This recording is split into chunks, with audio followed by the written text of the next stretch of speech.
Bom dia, Douglas. Eu que agradeço, o prazer estar aqui na Baixada, em Santos, né, podendo falar um pouco das ações do governo do Estado, aqui ao seu Ótimo. lado, estou aqui à sua disposição e à disposição dos ouvintes. Ficou um pouco contente ou 1-1 de ontem? Eu sei que o senhor é palmeirense, deu para, pelo menos, não ficar decepcionado com o Não, mas tá Palmeiras. bom, 1-1 continuamos invicto, né, lá na casa do adversário, então esse 1-1 tá de bom tamanho, tá de Tá bom tamanho. certo.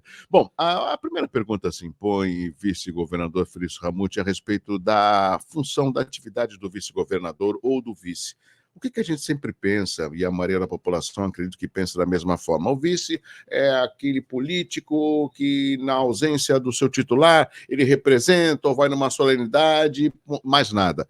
A gente tem observado uma atuação muito grande dos vices, os representantes que estão junto com o chefe do executivo. E o senhor tem um histórico respeitado, um prefeito exitoso em São José dos Campos, uma das cidades mais envolvidas do estado de São Paulo, e ao lado do governador Tarcísio de Freitas, que foi um ministro de infraestrutura, ou seja, que acabou destravando muitos projetos no Brasil. Eu creio que a sua participação não é só de um vice, de estar acompanhando as decisões do governador Tarcísio de Freitas. Mas nada melhor do que o senhor mesmo repassar aos ouvintes da CBN Santos. Olha, tem sido um privilégio para mim trabalhar ao lado do nosso governador Tarcísio e do nosso time, né? É claro que a ação e a operação e o dia a dia do vice depende muito do líder maior, que no caso é o nosso governador. E o governador Tarcísio tem um estilo de atrair as pessoas para poder realizar. E assim ele me deu algumas missões importantes. Nós, logo na transição, definimos que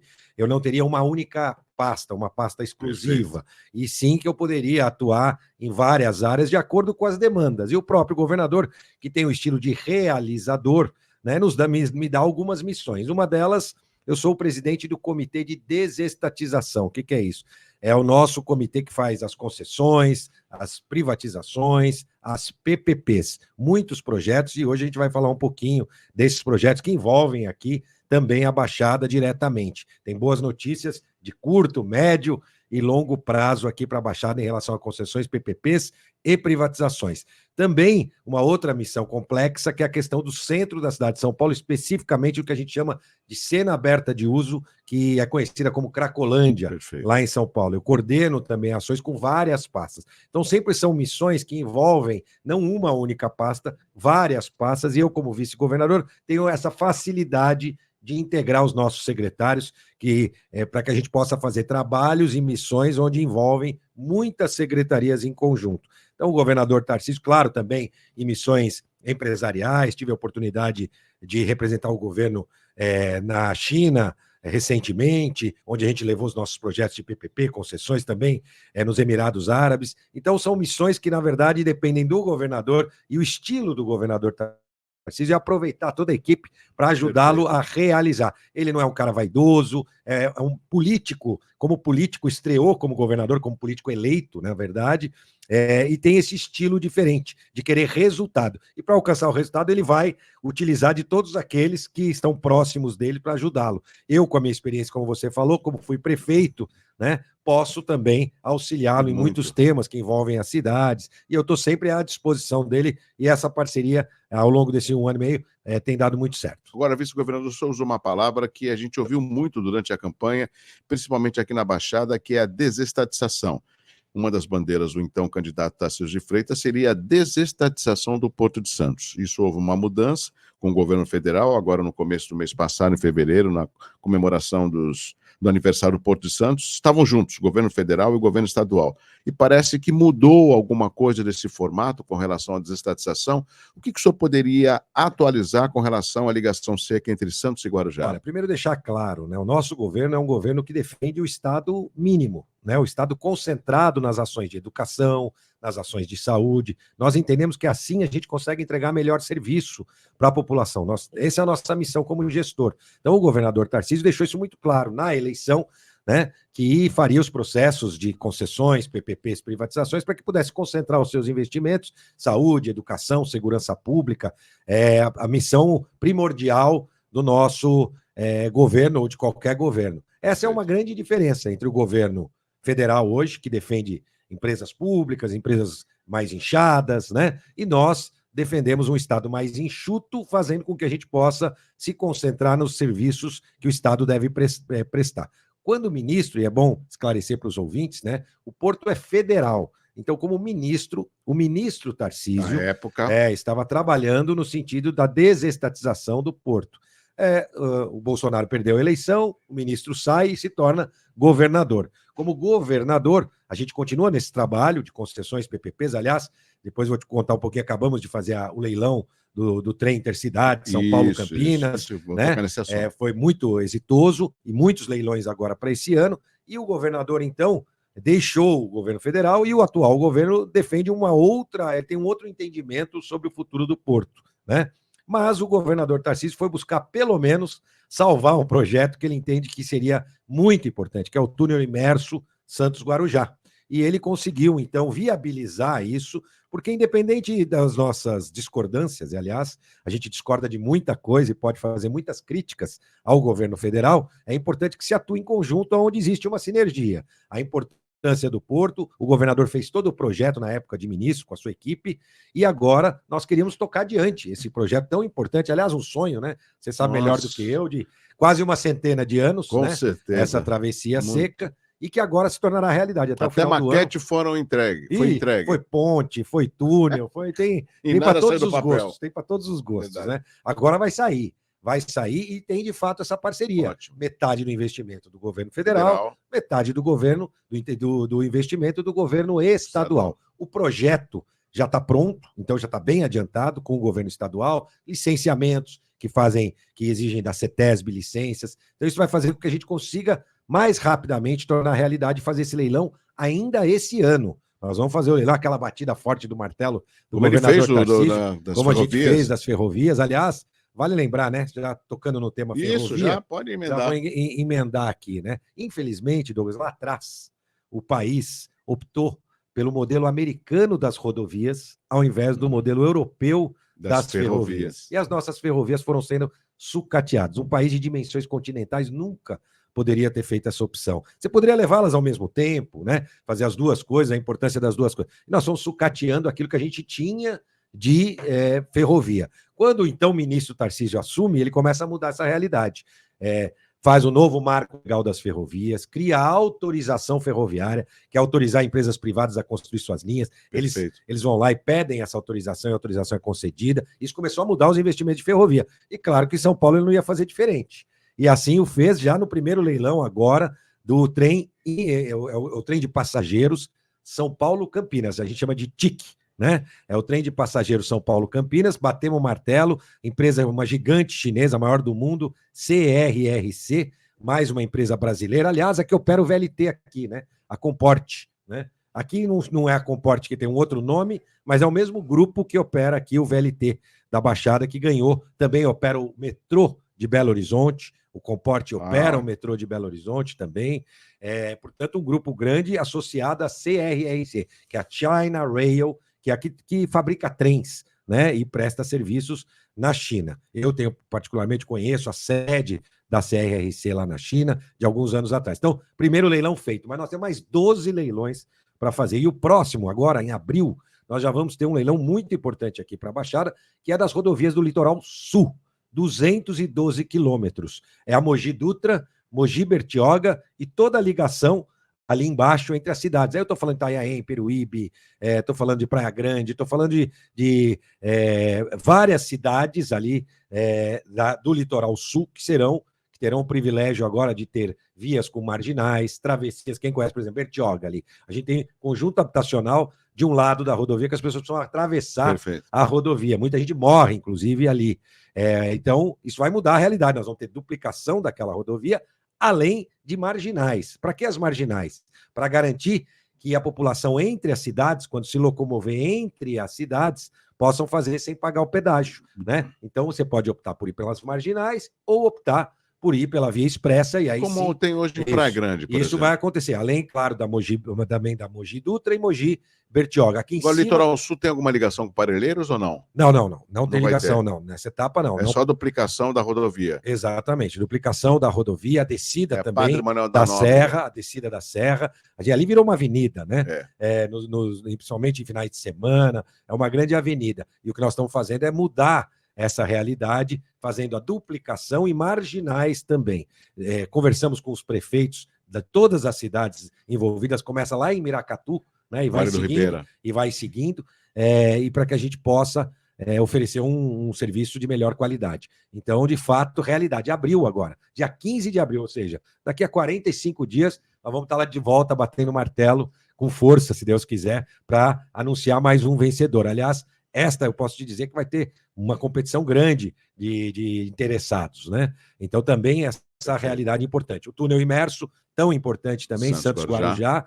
Temos agora investimentos sendo realizados na travessia. A travessia vai permanecer, claro, com outra característica, depois do túnel concluído, né? Essa travessia, vice-governador, a gente sempre reclama que é um sistema obsoleto. É verdade, vocês têm razão. Porque, inclusive, por uma questão até de respeito, como a gente tem o aumento a gente bate o recorde aqui no Porto de Santos, isso significa a grande quantidade de navios que entram e o pouco tempo de permanência por causa da automação.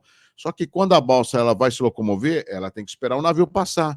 E o navio é bem mais lento do que a balsa, né? Então, a meu ver, eu acho que talvez esse investimento com relação à travessia deve ser para embarcações que possam levar um número maior de veículos, porque são mais de 30 mil veículos diariamente que atravessam um sistema de balsas. A primeira etapa é resolver as questões emergenciais. Fizemos flutuantes novos, ali Vicente Carvalho, né? atracadores, o terminal de passageiros. Agora estamos investindo 8 milhões do lado de Santos, aqui, né, na República, né? Ali do lado de Santos também estamos investindo 8 milhões. Está chegando uma nova balsa, né? Nova não, reformada, mas a solução definitiva, ali a gente ainda tem problema de vento, né? Essas balsas mais antigas, conforme a intensidade do vento, elas têm que parar, principalmente outras travessias. Nós temos, na verdade, 13 travessias, 8 litorâneas, 4 do EMAI, do sistema do EMAI, e também lá na represa de Paraibuna, mais 4 travessias. Então, são 12 travessias. É o Vale do Paraíba. Exatamente, são 12 travessias, e a solução definitiva se dará também com a concessão que nós vamos fazer. Balsas mais modernas, podemos falar em transição energética com balsas híbridas ou elétricas, né? A pessoa chega defumada hoje em dia, aquele cheiro de diesel, né? E a gente tem a oportunidade de trazer balsas híbridas ou elétricas também. Isso a médio prazo. Mas a curto prazo era importante fazer e tomar determinadas atitudes. Por isso as reformas aqui dos terminais, dos flutuantes, estamos fazendo a mesma coisa lá São Sebastião e Ilhabela, e a manutenção constante com a grande reforma. Já foram 2 balsas reformadas e agora tem uma que deve ser entregue nos próximos meses também, acho que se não me engano, a número 27, deve ser reformada também e entregue. Então, tem esse trabalho constante e, paralelo a isso, a solução definitiva. Vale lembrar que depois nós vamos ter o túnel. E, obviamente, essa travessia vai ter uma intensidade muito menor, porque o túnel irá substituí-la, no caso da Santos Guarujá, que é a maior, tá? A Santos Guarujá representa hoje 60% do volume, 70% do volume, na verdade, de travessias, dessas 13 travessias que eu citei, 70% é a Santos Guarujá. E com o túnel, vai diminuir essa demanda. Então, até nisso, a concessão tem que ter esse cuidado. Então, vem novidade por aí também. Contratamos os estudos da terceira pista, da Imigrantes também, né, que se iniciou, foi alvo de bastante notícia, vocês aqui noticiaram também. Os estudos, o nosso secretário Benito. Então, um olhar especial, o VLT, com investimentos gigantescos aqui também. Da segunda etapa. Né, da segunda e apontando para a terceira etapa. Lá em São Vicente, o prefeito Caio Amados disse. Né, a terceira etapa saindo da Ponte dos Barreiros. Isso, então, uma série de investimentos e um olhar especial. Além disso, claro, nós não podemos, estou falando só de infraestrutura, mas a gente não pode deixar de falar de saúde.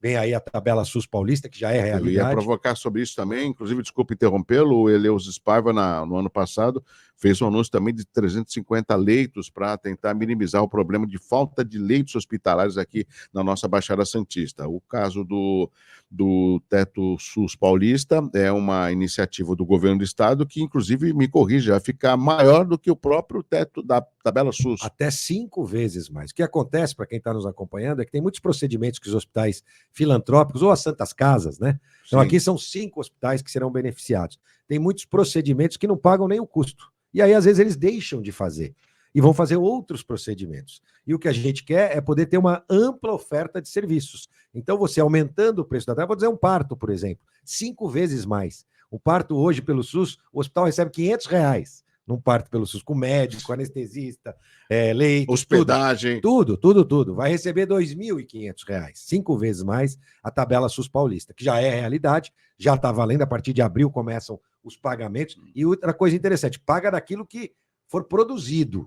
Claro, cada hospital vai ter uma lista de procedimentos que vai produzir para que os 2 hospitais não fiquem fazendo a mesma coisa. Então, a gente faz uma organização que a gente chama de regionalização, as oficinas de regionalização. Mas aí o que vai acontecer? Esses hospitais que já têm tudo pronto lá, tem leitos, tem equipe, tem tudo, vão poder fazer mais do que eles fazem. Porque hoje eles evitam de fazer. Porque tem procedimentos, quanto mais ele fizer, mais prejuízo esse hospital filantrópico vai ter. Então, isso vai mudar a realidade. E olha, vou te dizer, Douglas, isso vai ser copiado por muitos estados. Em vez de ficar esperando o governo federal, com a tabela SUS lá que está congelada há trocentos anos lá do governo federal, o governador Tarcísio, o secretário Eleuso, levou essa grande ideia da tabela SUS paulista já efetiva. E isso, com certeza, vai aumentar a oferta e aí a gente vai poder diminuir filas, né, na área de saúde. Nós estamos conversando com o vice-governador de São Paulo, Felício Ramute. Vice-governador, tem certos temas, óbvio, que o senhor não tem como deter todo esse conhecimento ou a carência que nós sentimos na Baixada Santista. Mas, por exemplo, tem 2 aspectos que preocupam muito a população.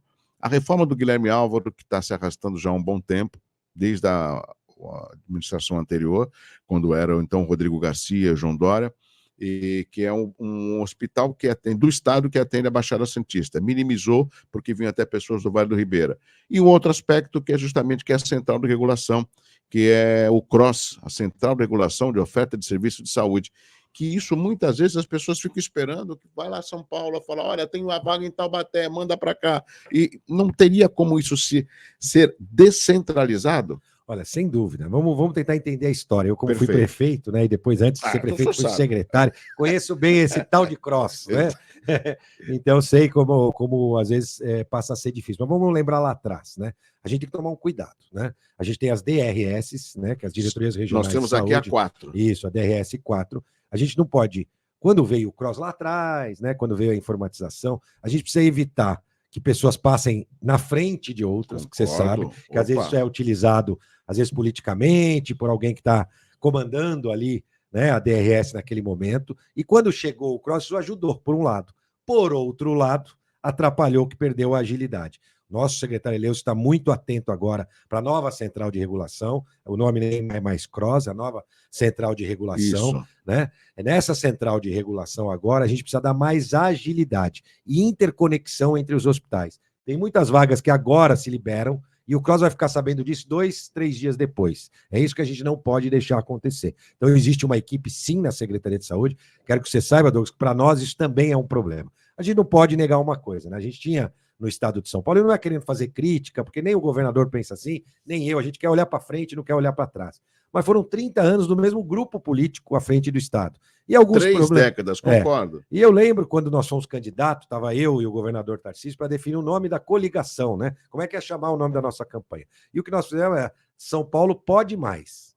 Não é reconstruir São Paulo, porque São Paulo é um estado pujante, com muitas coisas que funcionam, mas com muitas coisas que precisariam ser melhorados. E o sistema de saúde do estado, muito tempo, né, ficou ali, eu posso citar saúde, educação, que num estado como o primeiro, né, o estado mais importante do nosso país, ele deveria ter uma atuação, um controle muito melhor. É claro que isso a gente não faz da noite para o dia, mas eu posso te dizer que nós estamos em cima da questão da nova central de regulação, para poder fazer ela mais ágil, mais clara, mais transparente.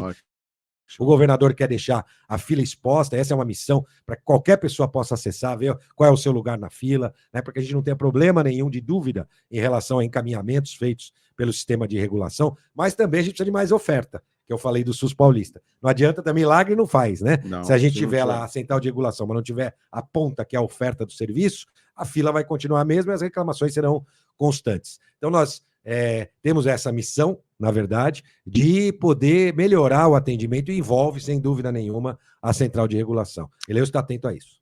Vice-governador, às vezes é pequeno. Você falou sobre o hospital, né? O Guilherme Álvaro. Então, sobre o hospital, claro que nós estamos atentos para entregar uma determinação do nosso governador. Nós temos hospital, nós temos prédio aqui da polícia também. Do aqui, IML. Do IML, que se arrasta há algum tempo. Aliás, nós vamos ter que trocar também... Falta um efetivo nós também. Nós vamos ter que trocar a empresa responsável, enfim. A gente tem que melhorar alguns... em relação às obras, o governador Tarcísio é muito claro. A gente não quer ver obra parada. Então, pode ter certeza que, ao longo da nossa gestão, nós vamos entregar essas obras que estão se arrastando há tanto tempo. Sabe, vice-governador, às vezes tem certos temas que eu fico pensando assim, eu, sendo jornalista, vou perguntar isso para o vice-governador, tem que perguntar, que essa é uma oportunidade e eu quero que o senhor volte mais vezes. Claro, com o maior prazer. Por exemplo, semana passada a gente estava dando uma notícia aqui que a FATEC, que é a Faculdade de Tecnologia, dos 3 elevadores, dos 4 elevadores, um só estava funcionando, tinha buraco de gesso, ou seja, uma faculdade de tecnologia. Eu sei que o senhor não gosta de olhar para trás, mas a gente precisa resgatar. Governos passados, não vem ao caso quem, ficou de, inclusive, construir um prédio novo. Olha só, vice-governador, Faculdade de Tecnologia ligada ao Centro Paula Souza. E essa dificuldade, por exemplo, que a FATEC de Santos encontra com relação à condição mínima dos alunos de estudarem. Duas questões. Manutenção tem que ser feita. A FATEC e a Paula Souza têm recursos para isso, né? Então, a gente tem que estar atento a isso. Por isso que a importância da imprensa, às vezes, mostrando situações... com responsabilidade, né? Com críticas construtivas, com o objetivo... Porque, às vezes, você sabe, né? Se nem o prefeito consegue saber de tudo que está acontecendo na sua cidade, imagina o governador, né, as nossas equipes lá no governo do estado de São Paulo. Então é importante esse papel da imprensa, a crítica construtiva. E claro que eu aqui, já de pronto, aí você está me passando essa informação que eu não tinha conhecimento, mas a manutenção de uma entidade como a Paula Souza, que tem recursos suficientes, não pode ficar para trás, é claro, e ainda olhando para frente numa possível nova sede, novo prédio, para que a gente possa dar melhores condições. Mas isso não justifica não ter manutenção. Não, o senhor está corretíssimo, né? Isso é importante a gente abrir essa linha, até para que o governo do estado torne-se presente. Tinha uma escola para conserto de aeronaves lá no Guarujá, estava fechada essa escola também, parece que estavam tentando retomar. Até por conta da retomada do aeroporto. Exatamente. Né? Então, ou seja, são temas importantes que, às vezes, o que falta para a gente... Nós temos os representantes da Assembleia, temos 5 deputados, temos 4 federais, vamos ficar aqui no governo do Estado. Mas quando vem um representante do Executivo, que é o seu caso, fica muito mais fácil da gente tentar mostrar as nossas carências. E eu tenho visto, tenho observado, e o ouvinte do CBN também, que o senhor está muito bem alinhado com os temas do Estado de São Paulo. E isso nos ajuda muito. Bom, a gente está atento, né, para poder colaborar, como eu disse, poder ajudar o nosso governador, nosso time. Aliás, tem um tema que tem sido recorrente aqui em relação à segurança pública, né? Aqui, principalmente na Baixada, né? Um tema que eu também tenho acompanhado, além do governador. E é importante a gente estar atento a tudo para que a gente possa ajudar. E o governador permite, ou melhor, ele solicita, às vezes, ajuda em muitas áreas, e eu, claro, com a experiência que eu disse de prefeito, quero colaborar sempre com o nosso governador Tarcísio, que, ao longo desse 1 ano e 2 meses, já tem resultados onde a gente pode comemorar muito, na área de geração de emprego. Aliás, mais tarde eu vou numa nova abertura do Sebrae, né? Nós vamos numa reforma não, foi uma reengenharia do escritório do Sebrae, foi muito mais do que uma reforma, trazendo melhores serviços. Então, eu também vou acompanhar esse tema tão importante que é a geração de emprego e renda. E vamos falar de segurança, mas depois do repórter da CBN. 10h34, nós estamos conversando no Jornal da CBN com o vice-governador de São Paulo, Felício Ramute. Vice-governador, tem uma pergunta que chegou aqui pela nossa, só para você ter uma ideia, a ação metropolitana e a importância da participação do Estado. O Crispim. Olá, Douglas, um abraço ao vice-governador. Olha, só para lembrar que os caminhões que vêm para o porto ficam ocupando as 2 faixas e nem a Ecovias e nem a Polícia Rodoviária organiza o trânsito no local, que fica congestionado até Cubatão. O que fazer? Ele tem razão, inclusive, anteontem, Edson Ortega, da Prefeitura, estava descendo e tirou foto e me enviou. Estou com as fotos aqui no celular, exatamente desse caso, né? O ideal, obviamente, é que a gente pudesse também ter no porto o sonho, inclusive eu conversei com alguns motoristas de caminhão, né, os caminhoneiros na época ainda da campanha, era a gente ter um retroporto onde pudesse ficar os caminhões parados ali na serra, Aguardando, conectado com aqui embaixo, e aí com esse sistema eletrônico, ele já tinha o aviso que poderia descer para descarregar, ele já desceria para descarregar. Esse é o ideal, é importante que o governo federal também trabalhe em relação a isso. Existem áreas federais, inclusive, que poderiam ser utilizadas, eu já tive conversa com os caminhoneiros, isso ajudaria muito, né, e evitaria situações como essa. Acho que essa é a primeira, é a solução definitiva, vamos dizer assim. Agora, existe uma solução paliativa, que tem que ser fiscalização. Ele tem toda a razão, a gente tem que fiscalizar do ponto de vista do Estado, pode ter certeza que a gente vai levar essa demanda também. Agora, vice-governador, e com relação à área da segurança, a gente tem visto uma atuação nunca vista aqui na nossa região com relação ao combate à criminalidade. E o próprio secretário de RIT já ficou um tempo aqui, inclusive instalou seu gabinete, recentemente ele retornou para São Paulo, mas ele falou que a Operação Verão não tem tempo para terminar. É isso mesmo, e vamos começar rapidamente fazendo um retrospecto, né, da atuação do nosso governador Tarcísio em relação à segurança pública. Primeiro ponto, ele disse claramente que queria valorizar as forças de segurança. Perfeito. E um reajuste. Logo nos primeiros 3 meses, um reajuste para os salários, né, dos policiais militares, da Polícia Civil. Antes até do que isso, nós tivemos pela primeira vez, né, quando ele indicou o DERIT, nós temos pela primeira vez um policial militar de operações à frente da Secretaria de Segurança Pública e como secretário adjunto um policial civil, delegado Nico, que é o secretário adjunto do nosso DERIT. Isso já mostra, né, vamos dizer assim, na cúpula, a vontade dessa integração tão importante para que a gente possa prestar um melhor serviço de segurança, Polícia Militar e Polícia Civil. Mas mais do que isso, 2 homens de operação que conhecem a vida como ela é, a vida dessas milhares de homens e mulheres que colocam suas vidas em risco todos os dias para cuidar das nossas vidas, né? Esses homens que a gente tem que admirar, respeitar, que são os nossos policiais militares, nossos policiais civis, nossos policiais penais também, né? É importante as guardas civis municipais, que têm tido uma grande atuação em conjunto com o Estado em muitas cidades, de responsabilidade das prefeituras. Então, primeiro, valorização, seja com salário, nessa primeira etapa, logo no início da nossa gestão, seja com essa, com a colocação do nosso secretário de RIT, um homem que conhece e sabe como funciona o dia a dia das forças policiais, também a aquisição de equipamentos, enfim, muitos equipamentos, e é por isso que os resultados do primeiro ano já foram resultados para se comemorar. O menor número, desde do início da série histórica de homicídios, menor número de homicídios do Estado de São Paulo, né? Nós tivemos 300 homicídios a menos no Estado de São Paulo ao longo do ano passado, se a gente comparar com o ano anterior. O menor número desde 2001. Trabalho das forças de segurança. E para falar em roubos e furtos, vou falar agora aqui, já diretamente de Santos. De Santos, a gente teve 30%, agora em janeiro, 30% a menos, 32%, para ser exato, ao ano passado. A janeiro do ano passado. 32% a menos de roubo, 10% a menos de furto. Se eu falar da Baixada, aí é 20% a menos de roubo e 15% a menos de furto. Então a gente percebe os resultados acontecendo. A Operação Verão, ela teve o maior número de homens e mulheres das forças de segurança aqui no litoral, né, litoral norte, lembrando, litoral sul, 3.000 policiais militares enviados, né, e a operação segue e continua. O fruto também foram nós prendemos mais de 800 criminosos, mais de 500 quilos de drogas apreendidas. E uma boa na operação estava sendo até procurada pela justiça. Ah, sem dúvida. Desses 800, exatamente. Desses 800, exatamente, já eram reincidentes ou procurados pela justiça.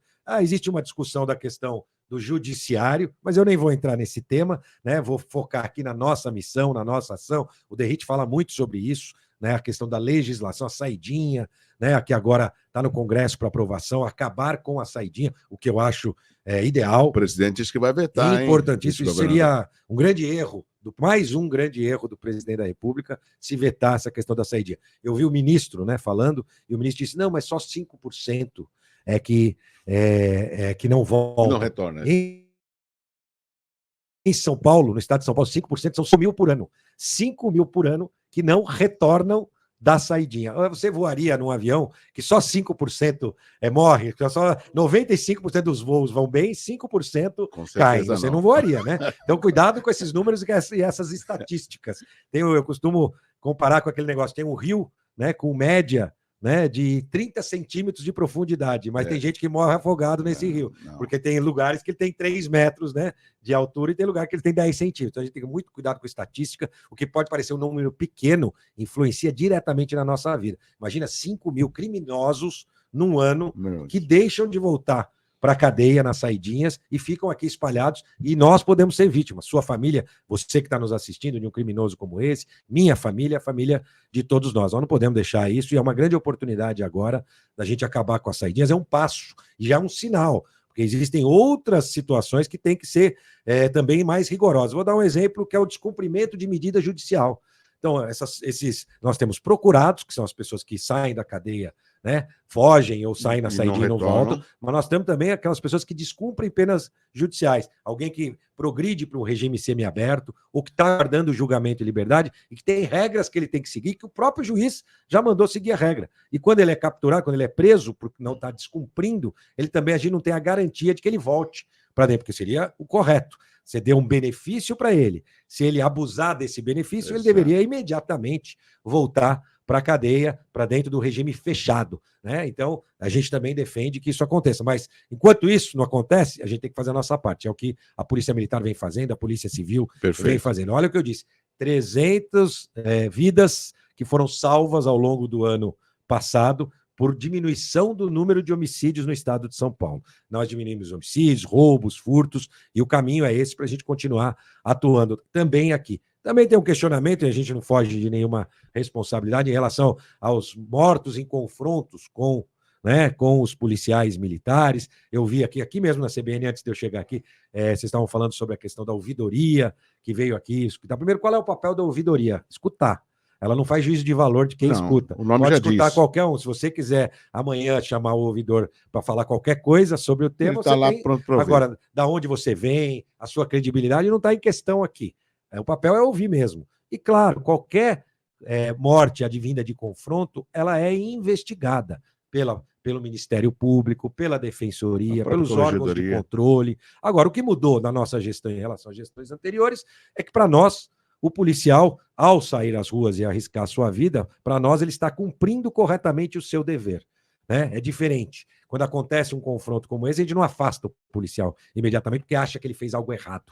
Para a gente, ele tem, na verdade, para nós, a gente avalia ele sempre como agindo da forma correta. E, claro, ao longo da apuração, se for detectado que ele agiu da forma errada, será punido. Não à toa, nós temos a nossa própria equipe, que inclusive, ao longo do ano passado, também já puniu alguns policiais por ações irregulares que eles efetuaram. Então, a gente não tem problema nenhum quanto a isso, em investigar as ações. Perfeito. E o papel do ouvidor é ouvir, independente de quem quer que seja, de onde essa pessoa veio, qual é a credibilidade que essa pessoa tem, ele escuta e depois pode levar essas informações para fazer parte também dessa análise, dessas investigações. Cada um dessas mortes que ocorreram através dos conflitos, né, desse confronto entre policial e bandido, está sendo investigada e será de forma muito clara exposta para a população ou para a imprensa ao término das investigações. Vice-governador Felício Ramute, estamos quase chegando no final da sua participação aqui no Jornal da CBN, mas a gente não pode fugir também da questão política. O senhor é uma pessoa do PSD, né? E nós estamos praticamente num acirramento de bastidores da eleição municipal em vários municípios. O interessante é que muitos dos prefeitos que estavam no PSDB daqui, das 9 cidades que compõem a região metropolitana, muitos já passaram para o PSD. É o caso do Luiz Maurício de Peruíbe, do Tiago Cervantes de Itanhaém, do Caio Mateus de Bertioga. Resumindo, qual vai ser o posicionamento? E a gente sempre vê Santos como uma cidade polo, se comparado às demais. Como vai ser o comportamento do PSD aqui na cidade de Santos? Aproveitando, mandar um abraço para Paulo Correia, nosso deputado estadual, e em nome dele agradecer a todos os deputados da Assembleia que têm feito... Paulo Correia Júnior. Isso, que tem feito um grande trabalho, né, os deputados nossos da Assembleia, para que a gente possa implementar as políticas públicas necessárias. É impossível o Executivo trabalhar de forma isolada, é importante o Legislativo juntos. Numa prefeitura são os vereadores que representam o Legislativo, e no governo do Estado, os nossos deputados. O ideal, Douglas, é que a gente consiga... Bom, primeiro, que de fato, o ambiente de eleições municipais, o ambiente começa a ficar mais tenso, né? Cada cidade tem a sua realidade, né?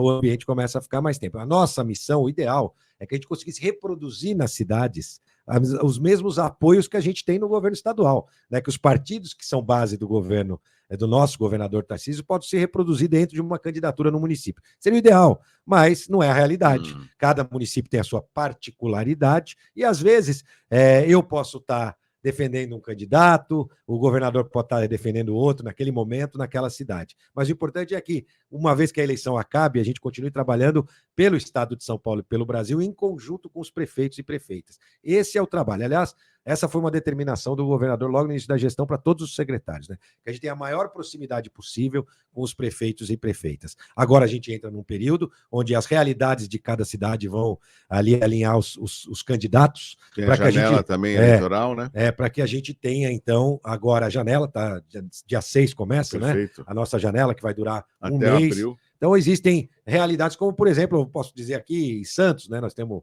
o prefeito atual, Rogério Santos, que é do Republicanos, ao mesmo tempo a Rosana, que é do PL. Então, ali você vê, está bem dois informado, partidos. hein, vice-governador? Aí temos lá o Mourão também, a Raquel, que foi secretária de transporte, quando eu fui secretário também, a Raquel. Então, a gente acompanha, claro, a política local, mas as cidades têm que se adequar, né? E vai acontecer em algum caso, como eu acabei de citar, por exemplo, PL, Republicanos, né? Com candidatos diferentes, por exemplo, pode acontecer numa cidade diferente do que tem acontecido lá no governo do estado, né? Onde a gente conseguir juntar o time todo, melhor. Onde a gente não conseguir, nós vamos ter que fazer esse trabalho, mas com muita transparência, respeito e política. E aí já vai uma dica, você estamos entrando no momento de eleições, né? Fiquem atentos de como seu candidato faz campanha. Perfeito. Como você faz campanha, você governa. Você faz campanha xingando o adversário, você vai fazer governo apanhando. Faz campanha com caixa 2, vai fazer governo com corrupção. Né? Faz campanha ou enrolando ou prometendo demais para o eleitor, vai fazer governo do enrolation, enrolando a população. Né? Mas aqui, a Baixada tem grandes políticos, né? Que levam exemplo, inclusive, para o estado de São Paulo e para o Brasil. Essa é a vantagem aqui da Baixada Santista. A gente tem bons políticos aqui que representam bem a Baixada e levam a prática da boa política à frente. Então, por enquanto, vamos aguardar o posicionamento do PSD? Não, especificamente apoiar quem para prefeito? Exatamente. Nós estamos aqui em Santos ou em todas as cidades. A gente tem muitos prefeitos do PSD em reeleição, muitos prefeitos que estão também com um candidato do próprio PSD para a prefeitura, ou outros que não têm o candidato para a prefeitura, mas que pode ser vice ou estar junto do grupo para, eventualmente, quando ganhar a eleição com outro candidato, trabalhar junto. Então, tudo com muita tranquilidade. Assim, é a forma de atuação daquele estagiário da política, o tal de Kassab. Nosso, né? O homem que entende tudo, o homem que entende tudo de política. Com todo respeito. Que fez crescer. Hoje o PSD, vale lembrar, a maior bancada do Senado, maior bancada de maior número de prefeitos do Brasil, do PSD, fruto desse trabalho que também não é do dia para a noite, Concordo. Que o Kassab realizou ao longo dos últimos anos. E principalmente escutando bastante e tentando analisar os cenários para levar as melhores soluções para as cidades. Esse tem que ser o objetivo. O Gilberto Kassab conseguiu levar um dos nomes de relevância aqui na cidade de Santos para o PSD, o ex-prefeito João Paulo Tavares Papa. Sim, né? Papa, isso mesmo. A gente não sabe se de repente ele só teve o convite ou ele pode engrossar o meio de campo. A gente também está na expectativa. É sempre mais um nome, né? É sempre mais um nome para fazer parte desse grupo do PSD que se fortaleceu muito no estado de São Paulo, claro. Aproveitando também um pouco do que tem acontecido com o PSDB, né? Concordo. Né? O PSDB passa por um momento difícil, né? Julgamento de nomes, exatamente. Né? E perdendo talentos, né? Porque nós fomos atrás de bons talentos também, né? Políticos, né? Então a gente percebe essa realidade. O PSD, claro, Perfeito. O Kassab, que tem diálogo com muita gente, conseguiu atrair muita gente para o PSD, a gente está contente com isso. Vice-governador, não quero atrasar a sua agenda.